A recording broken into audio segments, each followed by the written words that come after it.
रामचरितमानस में जो विवादित चौपाइयाँ हैं उनको तत्काल निकालने के लिए, उस पर बैन लगाने के लिए हम लोग धरने पर बैठे हुए हैं। जिस तरह से संविधान की समीक्षा समय समय पर होती है, वैसे ही रामचरितमानस की भी समीक्षा करके विवादित श्लोकों को निकाल दिया जाए। समाजवादी पार्टी के राष्ट्रीय महासचिव स्वामी प्रसाद मौर्य ने रामचरितमानस की कुछ चौपाइयों पर सवाल उठाए तो यूपी में एक अलग विवाद शुरू हो गया। ये विवाद थमा ही नहीं था कि अखिलेश यादव ने अपने आप को शूद्र बताते हुए बीजेपी पर हमला बोल दिया। फिर लखनऊ में सपा ऑफिस के सामने एक पोस्टर लगा जिसमें लिखा था, गर्व से कहो हम शूद्र हैं। इस पोस्टर ने तो मामले को और भी ज्यादा तूल दे दिया। इस पोस्टर के बाद तो मानो पोस्टर्स की झड़ी लग गई। अब स्वामी प्रसाद मौर्य के समर्थन में लोग शहर शहर से निकलकर सड़कों पर उतर आए हैं। अब देवरिया की ही ये तस्वीरें देख लीजिए। यहाँ अखिल भारतीय चौहान महासभा के लोगों ने बैनर पोस्टर लेकर शहर भर में विरोध प्रदर्शन किया। इस दौरान सभी ने बड़ी मांग ये कि जिस तरह से समय समय पर भारत के संविधान में संशोधन किया जाता है, वैसे ही रामचरितमानस की चौपाइयों को भी हटा दिया जाए। और चौहान समाज के लोग आज इस सुभाष चौक पर धरने पर बैठे हुए हैं।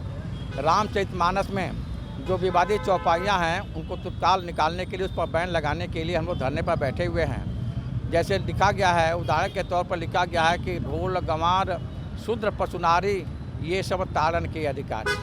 उसी प्रकार से लिख दिया गया है कि पूजा ही विप्र सकल गुणहीना और पूजा ही न शूद्र वेद प्रवीणा। ये विवादित चौपाइयाँ हैं। इन चौपाइयों की वजह से शूद्र समाज तो मर्माहत है ही है। इस देश की आधी आबादी कही जाने वाली महिलाएं भी मर्माहत हैं, उनको भी तकलीफ है। इसलिए मैं चाहता हूं जिस तरह से संविधान की समीक्षा समय समय पर होती है, वैसे ही रामचरितमानस की भी समीक्षा करके विवादित श्लोकों को निकाल दिया जाए। तो लोगों ने स्वामी प्रसाद मौर्य को फुल सपोर्ट दिया और साफ कह दिया कि वो स्वामी प्रसाद मौर्य के साथ खड़े हैं। जो शुद्ध समाज में विद्वान पैदा हुए हैं, बड़े बड़े लीडर पैदा हुए हैं, जिन्होंने चौपाइयों का अध्ययन किया और अध्ययन करने के बाद उन लोगों को किसी न किसी को अगुवाई तो करनी ही पड़ती है। उसी अगुवाई के तहत हम लोग ये धरने पर बैठे हुए हैं। उनका समर्थन करते हैं, उनका समर्थन भी करते हैं। और जो महंत जी जिन्होंने घोषणा किया है कि स्वामी प्रसाद मौर्य के सिर और धड़ को अलग कर जो करेगा उसको 21 लाख देंगे, हमारी मांग भी है कि ऐसे कथित महंत को के ऊपर FIR दर्ज करके तत्काल गिरफ्तारी किया जाए।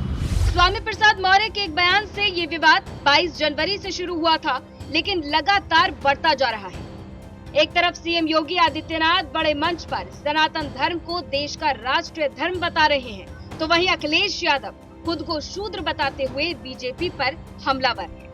हमारा सनातन धर्म भारत का राष्ट्रीय धर्म है।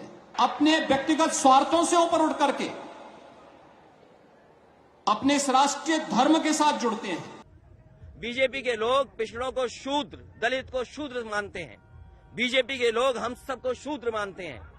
उनको ये तकलीफ है कि हम उनके धार्मिक स्थान पे क्यों जा रहे हैं, गुरु संत लोगों से आशीर्वाद लेने के लिए। इन तमाम बयानबाजियों के बीच किसको राजनीतिक लाभ मिलेगा और किसको नुकसान होगा, ये तो चुनावी वक्त ही बता पाएगा।